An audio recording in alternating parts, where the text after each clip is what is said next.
불안장애에서 그 그림을 보면은 사실 차 몰고 다니면서 어쩌다가 한 번씩 경험될 수 있는 그런 경험인데, 이 자동차 헤드라이트를 동물이 딱 보면은 애가 얼어붙잖아요.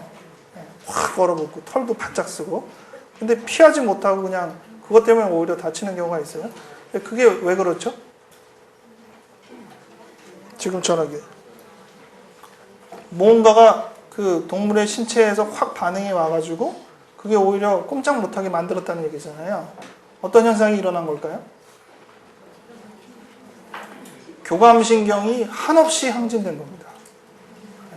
우리 몸에 교감신경, 부교감신경 이런 얘기 들어보셨죠? 자율신경입니다. 내가 맘대로 조절할 수 있는 게 아니고, 차가 온다고 헤드라이트 붙였다고 야 교감신경아 자극벌을 받아봐라 뭐 이런 게 아니라 자동적으로 올라오는 거예요.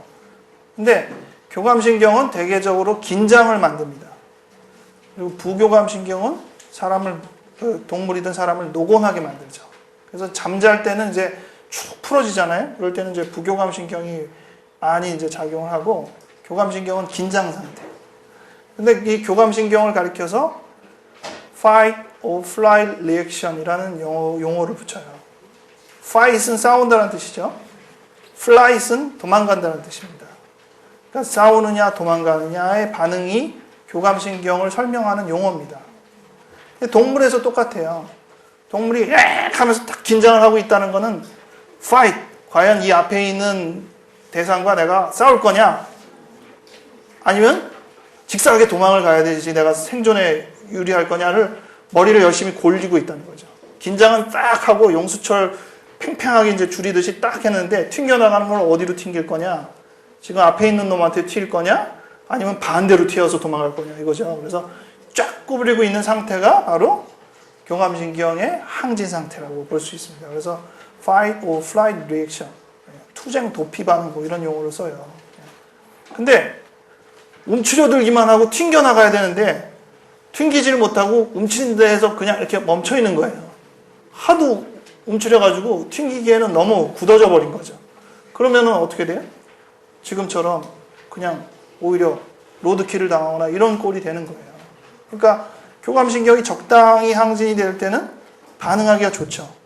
하지만 너무 많이 항진이 되면은 오히려 그것 때문에 화를 불러일으킬 거라고요. 우리 몸에서의 불안이 그래요. 불안하다 그러면은 우리의 몸의 교감신경이 계속적으로 자극을 주는 겁니다. 그럼 몸을 준비시켜요. 어떻게 할까를 준비시키는 거예요. 사실 교감이라는 말 자체, 그 불안이라는 말 자체가 다가올 어떠한 위험을 예상하는 겁니다. 무언가가 우리 주변에서 일을 벌이겠구나라는 것들을 예상하게 하는 거예요. 그래서 준비시키는 거거든요.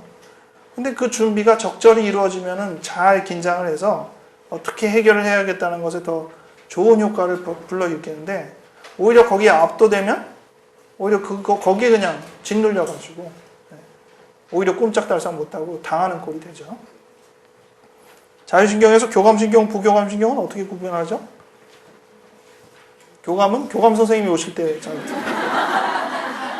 부교감 선생님은 없으니까 교감 선생님이 오신다 그러면 이렇게 긴장하는 상태. 교감 뭐가 있죠? 동공이 커진다, 심박동수가 빨라진다, 장운동은 중단되죠. 왜냐하면 도망가는데 소화 열심히 하고 있으면 어떡하겠어요? 안 되지. 딱 긴장을 하죠. 근데 이제 반대로 노곤노곤해지면은 동공이 작아지고, 그리고 심박동수가 쭉 가라앉고, 소화 기능은 이제 장은 열심히 움직이죠. 잘 움직이고. 그런 것들이 이제 교감신경과 부교감신경의 차이라고 볼 수 있습니다. 불안은 지금 얘기한 대로 일종의 신호예요. 그래서 198쪽에 있는 말대로 신호불안이라는 표현을 씁니다. 여기서 신호라는 건, 시그널이라는 것은 마치 꼭 그 건물에 뭔가 이렇게 위험 사이렌이 울리는 거랑 똑같아요. 울리면은 실제로 위험이 지금은 아주 지배적이진 않지만은 그냥 냅두면은 어떻게 되는 거예요? 큰 화를 불러일으킬 수 있다는 것들을 강조해 주는 거예요. 어쩔 때는 위험은 전혀 없으나 신호가 울리는 경우도 있어요. 길거리에 가다 보면 이렇게 위험 표지판이 있잖아요. 그러면은 그것만 피하면 아무 위험은 없죠. 그리고 거기에 무슨 위험이 벌어지고 있지도 않아요. 그런데 빠지면 다치는 거니까 위험이라는 표지판을 둔다고요. 근데 위험이라는 표지판을 보는 것도 불안 반응의 일종입니다. 그게 다 신호예요. 그래서 그걸 신호라 그래요. 시그널. 신호 불안을 자극을 대면 우리는 어떻게 되죠? 그거를 어떻게든 피하려는 뭔가의 자구책을 기울이게 되는데 우리 몸에서 주는 신호 불안인 불안을 받으면은 우리 몸이 일어나는 반응은 방어 기제입니다. 아까 얘기한 그 설명이에요. 그래서 우리 몸에서 신호 불안이 일어나고 방어 기제를 통해서 그걸 극복하고 그런 과정이 인간이 살아가는 과정이라고 할 수 있죠. 근데 그러한 면에서 볼 때 그 프로이트는 두 가지 형태의 불안을 얘기했어요. 거기 현실신경증이랑 정신신경증이라는 말을 했는데 요즘은 이 말 쓰진 않아요. 일치하진 않아서. 근데 여기서 말하는 현실신경증이라는 말은 상당히 그 심리학적으로 썼는데 말 간단하게 보면 몸이 뭔가 불안 반응을 일으킨다 이런 뜻이에요. 그리고 정신신경증은 우리의 심리적인 이유로 인해서 불안할 만한 무슨 이유가 생겨가지고 불안하다 이런 겁니다. 그냥 밑도 끝도 없이요. 몸 상태가 불안을 야기하는 경우를 이 현실신경증이라는 용어에 훨씬 가깝게 될 수 있는데 우리 지금의 진단 기준에서 가장 가까운 병은 공황장애예요. 공황장애는요. 심리적인 이유를 굳이 따질 수는 있지만은 그렇게 해서 불안이 일어나는 가능성보다는 몸 자체가 그냥 불안에 대한 반응이 이상해진 거예요. 자꾸 그 사람 대고 너 불안할 만한 무슨 이유가 있을 것 같아. 불안이 그렇게 큰 거 보니까 너 뭔가가 있어. 이렇게 해봤자 큰 의미가 없어요. 그 사람은 마치 알레르기 때문에 몸에 가려움이 있는 것이나 비슷해요. 그러면은 뭔가 잘못 먹었나 보다. 그러면 되지. 너 뭔가 알레르기를 일으킬 만한 과거에 큰 경험이 있을 거야. 뭐 이렇게 해봤자 그 사람한테는 큰 자극이 없어요. 마찬가지로 몸 탓으로 그냥 끝나는 병들이 있는데 그것이 조금 더 현실신경증이라는 용어에 가깝고요. 마음 탓으로 돌릴 만한 것들이 있는데 그것이 이제 정신신경증에 가깝습니다. 그 200쪽에 보면은 발달 단계에 대한 불안 수준이 있는데 요거는 우리가 지난 시간에 배웠던 그 발달 주기랑 일치하는 감이 있어요. 1단계, 2단계, 3단계 우리가 배운 내용이 있죠. 이 중에서 1단계 불안은 뭘까요? 1단계에도 불안이 있어요. 1단계는 어떤 사람이라고 그랬죠? 자기 기억이 아직 없는 상태, 엄마랑 나랑 구분도 잘 안 되는 상태, 자기가 분열될 수 있는 상태, 이런 시기를 얘기했죠? 그럼 그때의 불안은 뭘까? 첫 번째 불안입니다. 피해 불안, 붕괴 불안.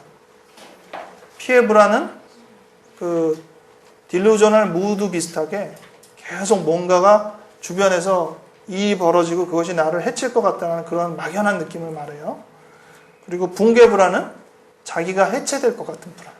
자기 존재가 산산조각 날 것 같은 불안을 말합니다. 그래서 이런 불안들은 아주 초보적인 불안.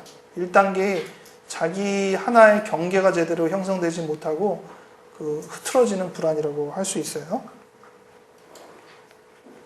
그리고 위에 있는 분리불안, 그리고 요 3번 불안은 약간 좀 중간에 애매해요. 2단계라고 하기도 어렵고 3단계라고 어렵고 조금 애매한데 2단계는 전형적인 두 번째 거는 2단계 불안, 분리불안. 엄마가 없는 것 자체에 대한 불안이죠. 대상 상실 불안이라고 쓰는데 엄마라는 존재가 없어질까 봐 느끼는 불안입니다. 눈에서 보이지 않으면 불안해지는 거죠. 근데 뭐 눈에서 보이지 않으면 왜 불안해요? 불안할 필요가 없지. 그냥 가만히 있으면 되잖아요. 근데 왜 불안하죠? 엄마가 없다는 것들은 어떤 것들을 예상하게 되는데 엄마가 없는 상황에서 벌어지는 것들은 다들 책임질 수 없는 일들만 벌어지는 거예요.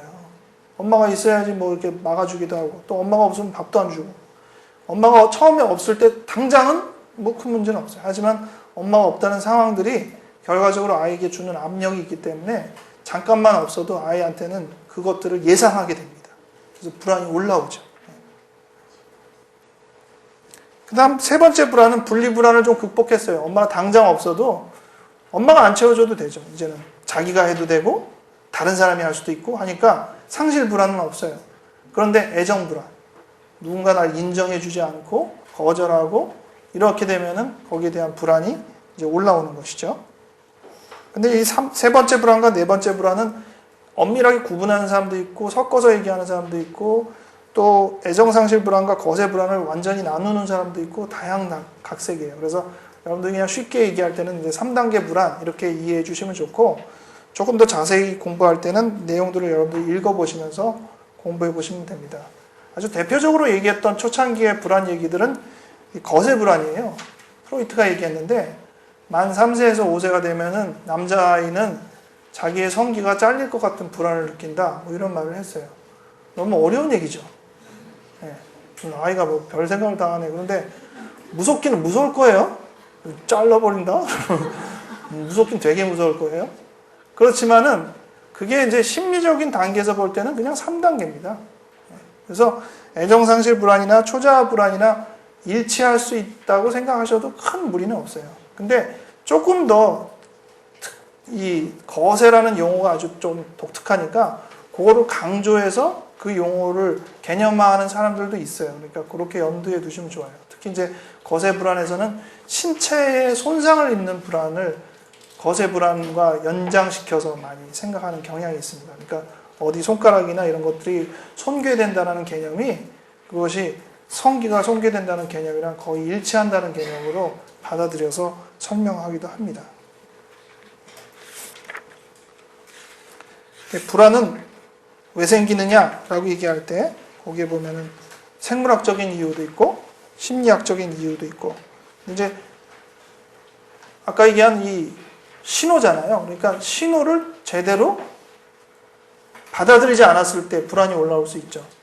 사실은 위험하다는 신호가 아닌데 그걸 위험하다고 받아들이면은 몸이 아주 반응이 갑자기 소스라지. 그 자라보고 놀란 가슴, 소뚜껑 보고 놀란다는 말이 사실은 놀라야 될 대상이 아닌데 그걸 가지고 어떤 위험 신호로 착각을 하는 거예요. 그러니까 갑자기 불안 반응이 올라오면서 자극이 확 되는 것이죠.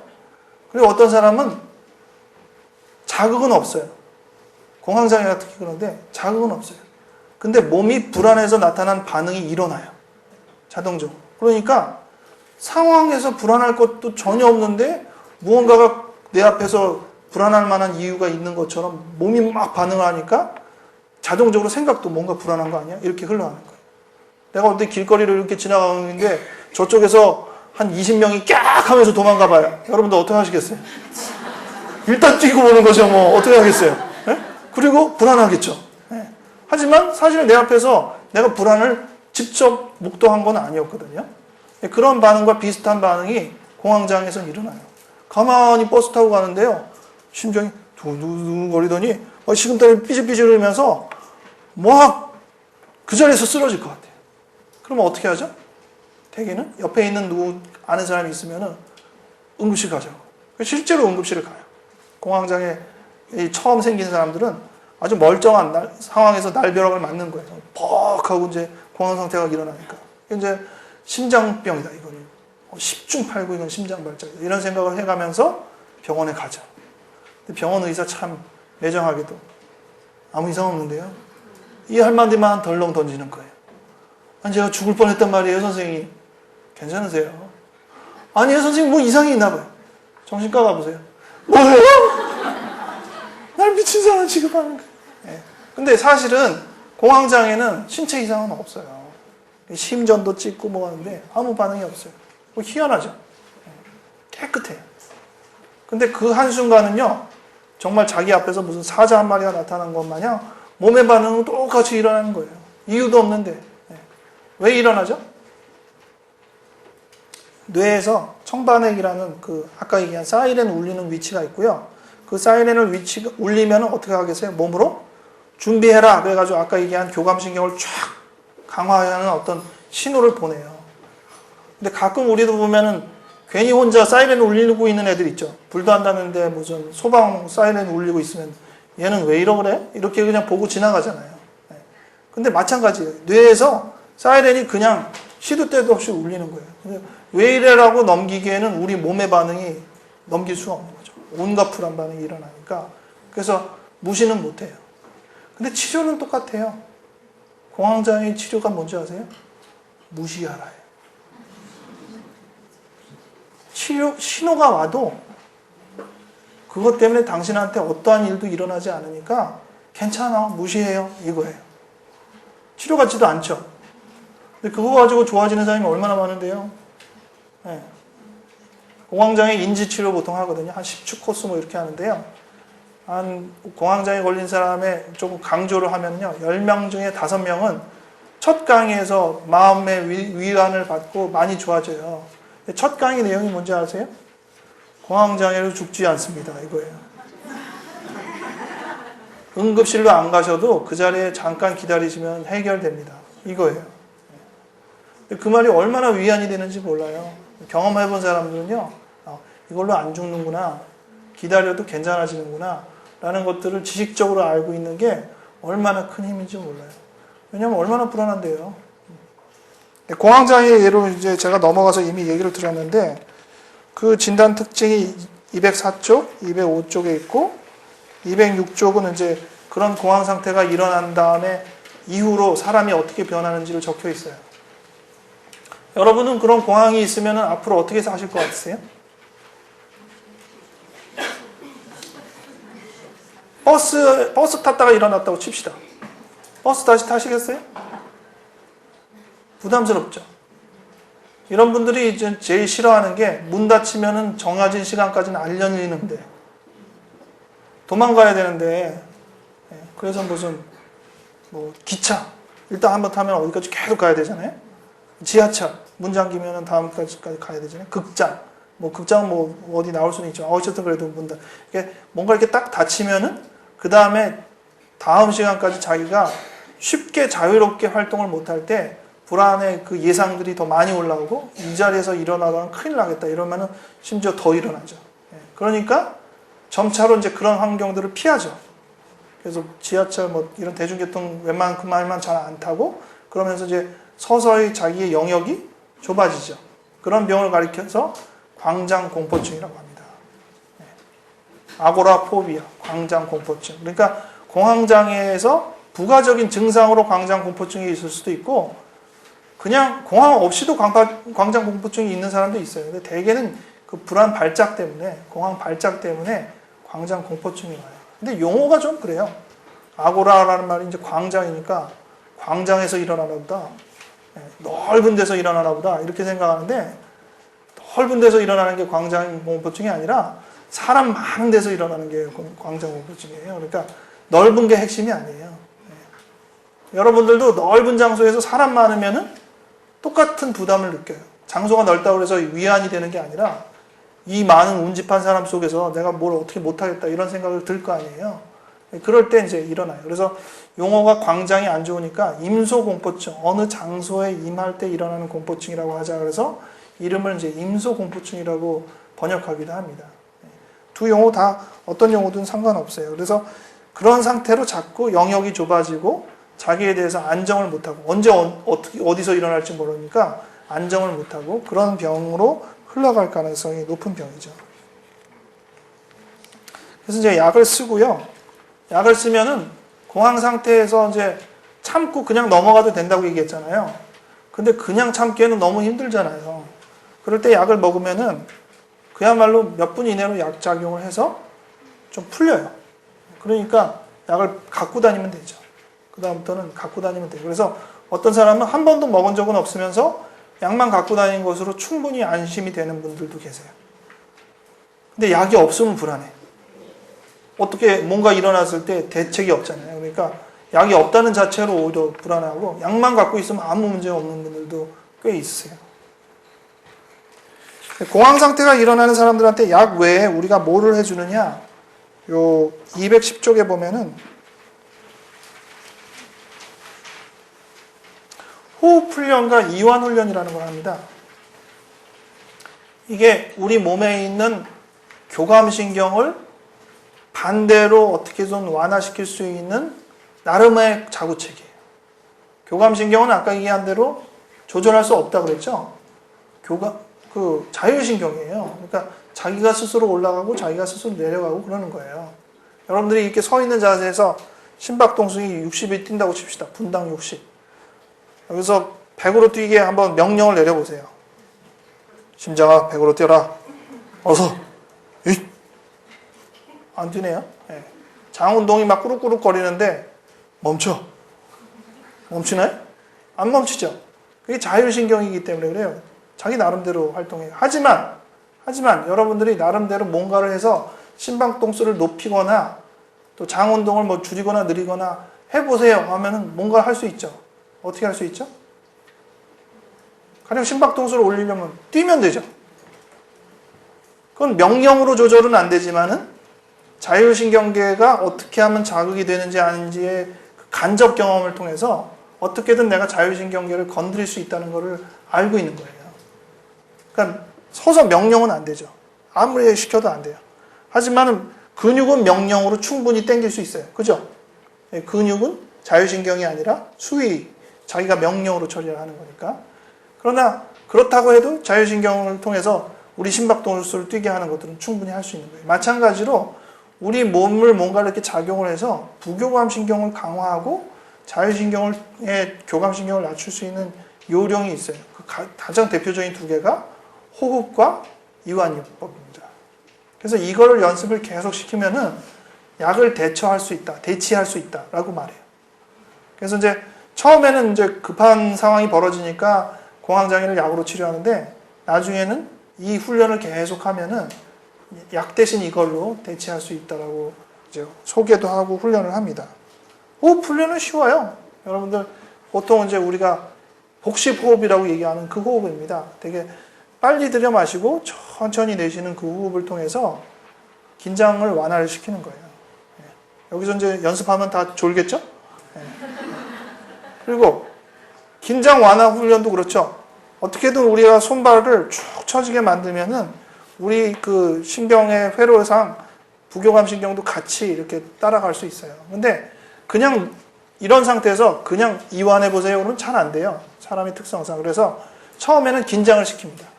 그래서 가령 팔의 이완요법을 시킨다 그러면 먼저는 긴장을 시켜요. 신껏 긴장을 한 다음에 풀으라 그래요. 그럼 긴장하다 풀릴 때의 느낌은 느낄 수 있어요. 그죠? 저릿저릿하고 풀리고 쓱 느껴요. 그리고 그거를 이제 충분히 느낀 다음에 다시 반복해요. 긴장하고 하고. 이걸 이제 대개는 이제 처음에는 얼굴부터 해가지고 부분 하다가 나중에 온몸을 한꺼번에 해보라 그러죠. 오징어 틀듯이 그냥 막 틀었다가 쫙 풀면은 풀립니다. 그리고 느끼죠. 중요한 건 있어요.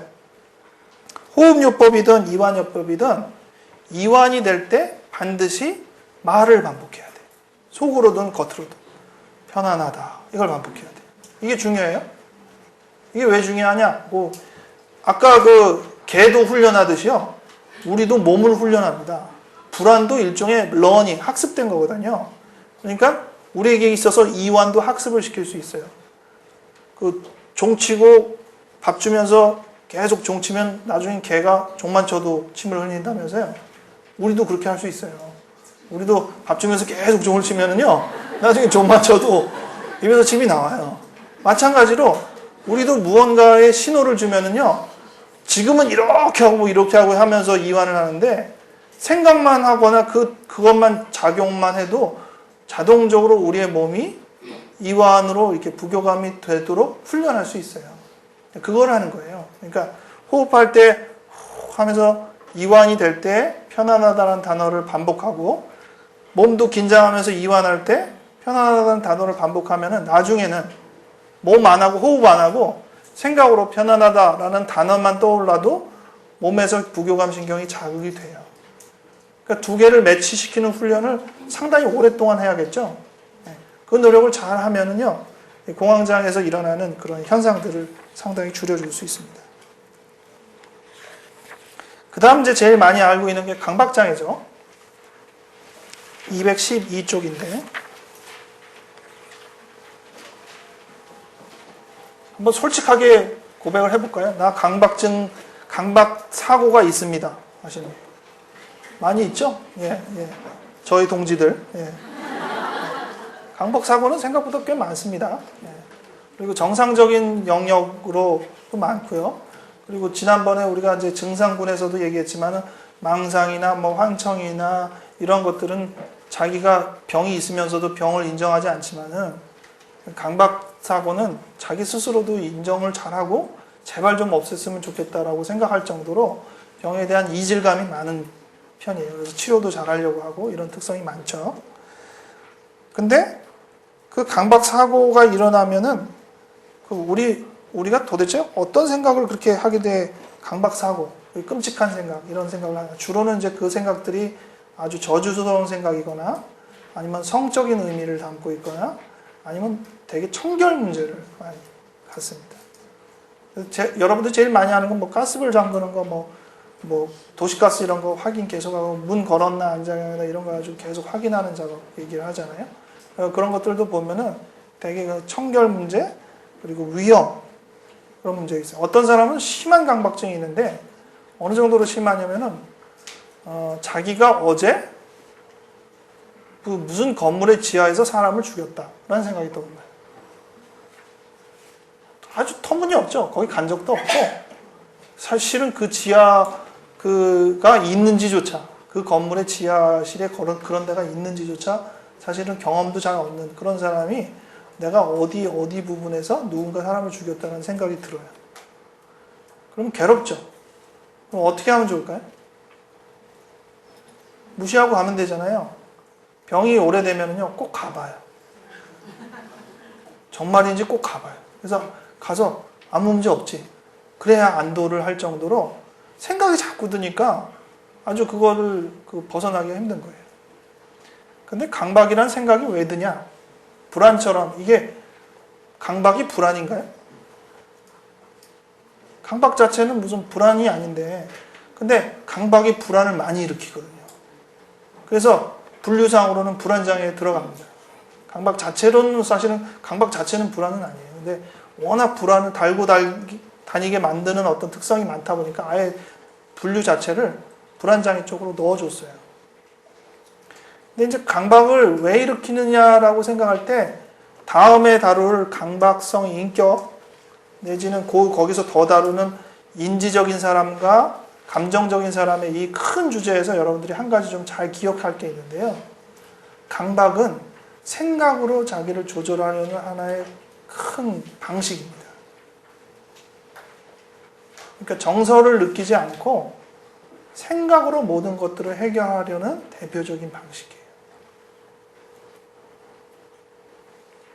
강박이 일어나면은요, 생각에 머물러 있어요.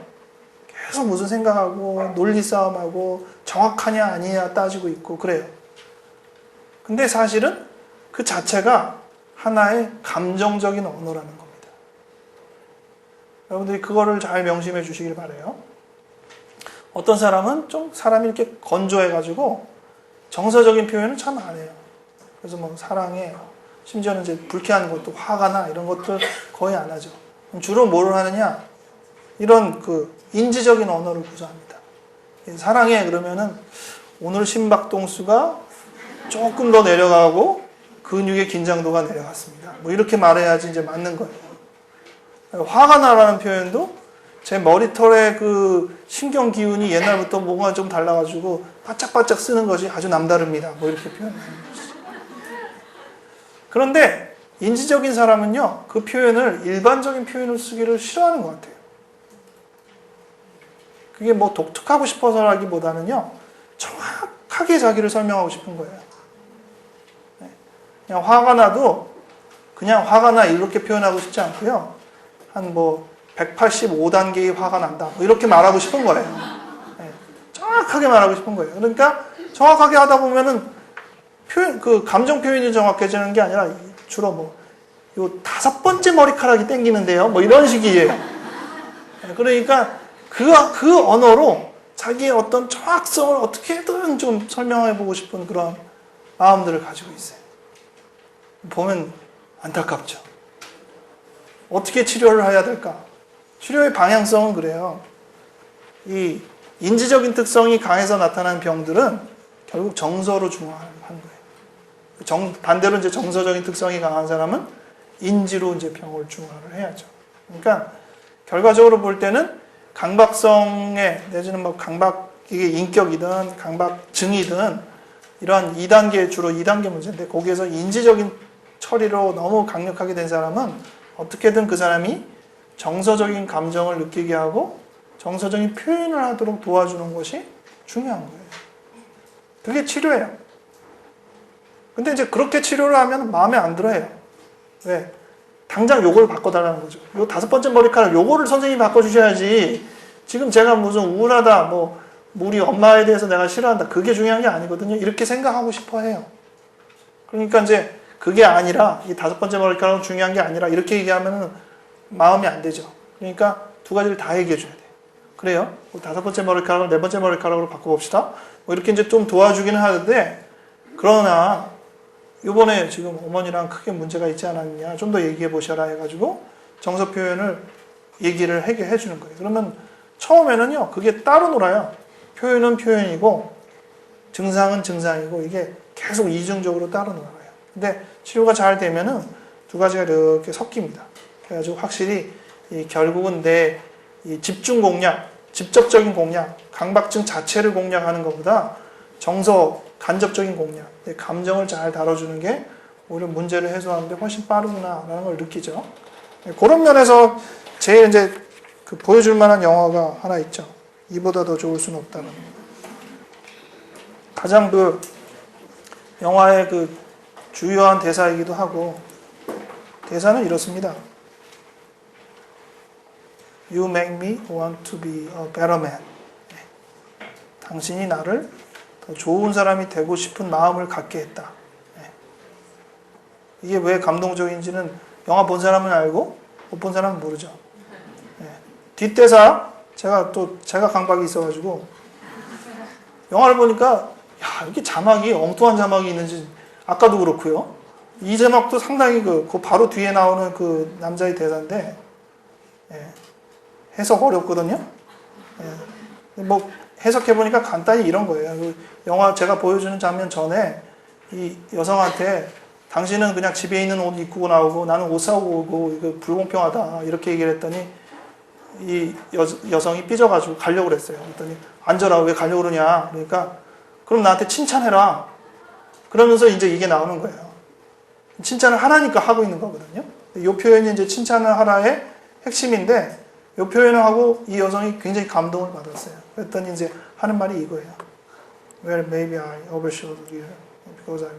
그러니까 내가 약간 사실은 약간 좀 오버한 건데 당신 갈까봐 그냥 가지 않게 하려고만 이 말을 한 건데 그 말한 거 지금 괜찮아.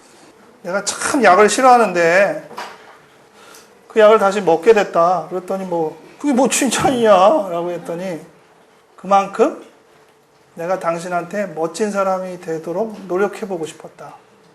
약을 먹으면 과연 좋아진다고는 말은 하는데 나는 약 죽도록 싫은데 그 싫은 거를 당신 때문에 내가 참아내겠다라는 거잖아요. 그건 가장 큰 칭찬 아니겠어요?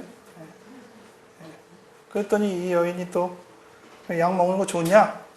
라고 했더니 괴로워하잖아요.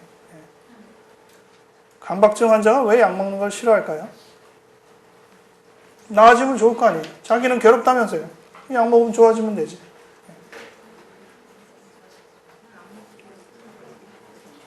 약 안 먹고 좋아지고 싶어요. 왜요? 약 먹고 좋아지든 약 안 먹고 좋아지든 좋아지면 되지. 왜 약 안 먹고 좋아지고 싶어 하죠? 이제 되게 그 강박증이란 특성을 이해해야 되는 2단계. 저희가 이 2단계 주제를 생각해 봐야 되는데 이 2단계의 주제는 엄마가 아이를 키우는 단계라고 했잖아요. 자율성을 획득해야 되는 단계라고 그랬죠. 자율성을 획득하지 못하면 이 아이는 항상 시켜서 해야 되는 사람이란 말이에요.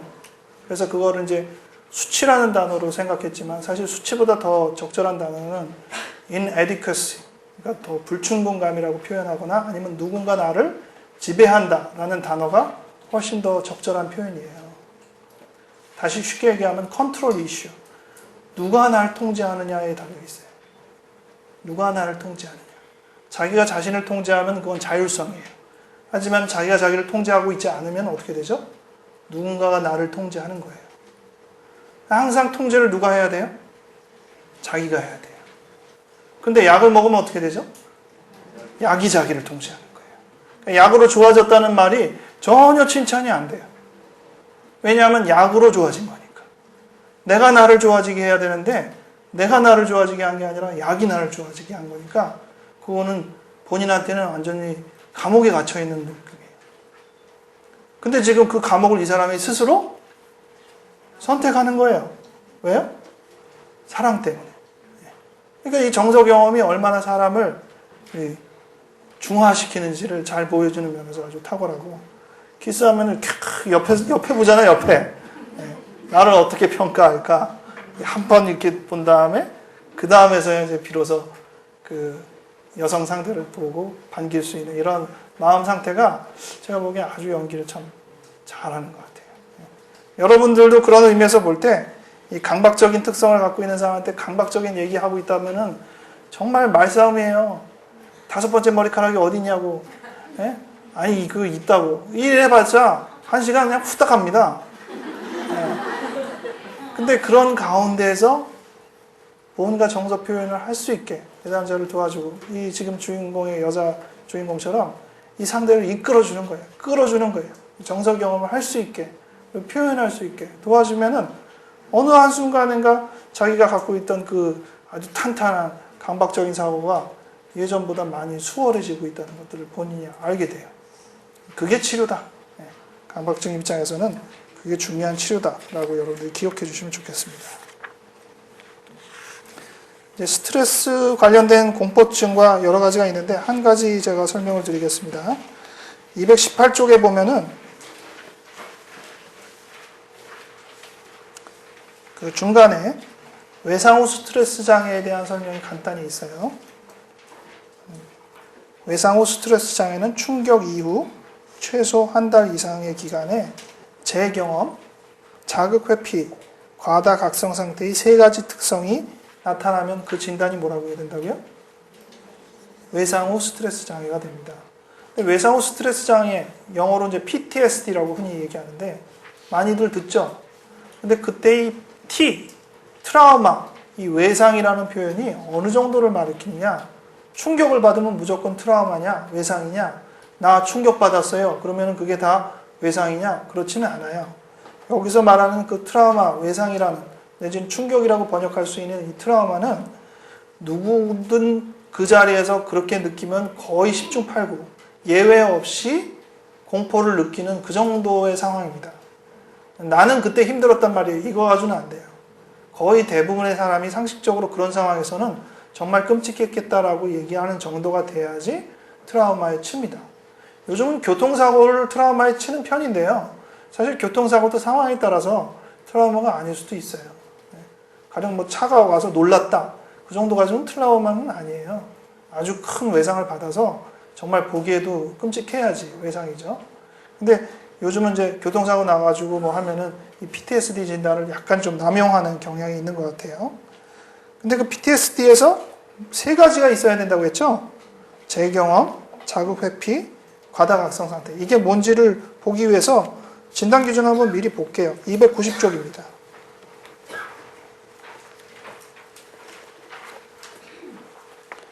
290쪽에 넘어가 보면은 13번에 외상 후 스트레스의 진단 기준이라고 나와 있죠. 그 진단 기준에서 보면은 B, C, D의 제목들을 한번 보세요. B는 외상적인 사건은 계속해서 다음에 하나로 뭐가 된다고요? 재경험. 재경험이 있죠. 그 다음에 C는요. 외상과 연관된 자극에 대한 지속적인 회피 또는 일반적 반응의 둔화. 그리고 D는 증가된 각성에 의한 지속적인 증상. 이렇게 일어난다고 했잖아요. 그러니까 아까 그 3개가 B, C, D의 내용입니다. 그래서 재경험이 뭔지를 알고 싶으면 B의 그 항목들을 읽어보시면 되고요. 회피 반응이 뭔지를 알고 싶으면 그거 보시면 되고, 증가된 각성이라는 게 뭔지, 깜짝깜짝 놀라는 이런 게 뭔지를 그런 기준으로 여러분들이 보시면은 아, 이런 기준이구나 라고 생각하시면 돼요. 그러니까 쉽게 얘기하면은 외상 후 스트레스 장애는 누구나 인정할 수 있는 스트레스, 그 외상, 보통 우리가 이제 산풍사고나 이런 이제 그런 사건이죠. 그런 사건이 벌어진 다음에 사건에 대해서 자꾸 재경험이 되는 거예요. 마치 지금 이 현장에서 똑같은 일이 또 벌어지는 것과 같은 그런 느낌에 휩싸이는 거죠. 그러니까 어떻게 돼요? 회피하죠. 상황에 대해서 피하고 어떻게든 뭐 이렇게 노출될 수 있는. 아까 그 공황장애에서 그 아고라포비아, 광장공포증이랑 사실 비슷하죠. 어떻게든 피하는 거예요. 그런데도 불구하고 항상 예민한 거죠. 과다한 각성 상태. 그래서 깜짝깜짝 놀라고 무슨 일이 일어나나 늘 두리번거리게 되고 이런 상태예요. 그래서 이런 상태가 이렇게 반복되는 경향을 가리켜서 이제 PTSD다라고 부르는 것을 여러분들이 아시면 됩니다. 이제 마지막으로는 약간 조금 종교적인 얘기를 제가 쓰고 마무리를 했는데요. 219쪽에 결국 불안이란 우리가 어떻게 다루어야 하는가에 있어서 정신병리학적인 지침은 불안을 자기가 감당할 수 있는 수준으로 낮추라는 겁니다. 그게 그렇게 느껴라라고 세뇌를 하는 거든 아니면 실제로 약을 써서 불안의 수준을 낮추는 것이든 어쨌든 간에 불안을 자기가 다룰 수 있는 통제 영역 내로 낮추라는 거예요. 그게 치료의 목표입니다. 어느 치료나. 그런데 종교적인 맥락에서는요, 불안을 오히려 우리의 존재를 깨닫게 하고 또 우리가 누구에게 불안을 느껴야 되는지 진정한 불안의 대상에 대해서 생각하게 하는 그런 요소가 있어요.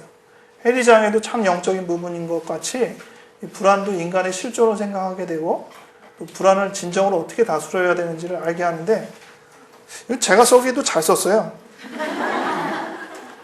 그러니까 불안을 우리가 일반적인 불안으로 얘기하면 상대적인 것으로 생각하지만은 우리가 신을 두려워하면은 모든 불안이 사라집니다.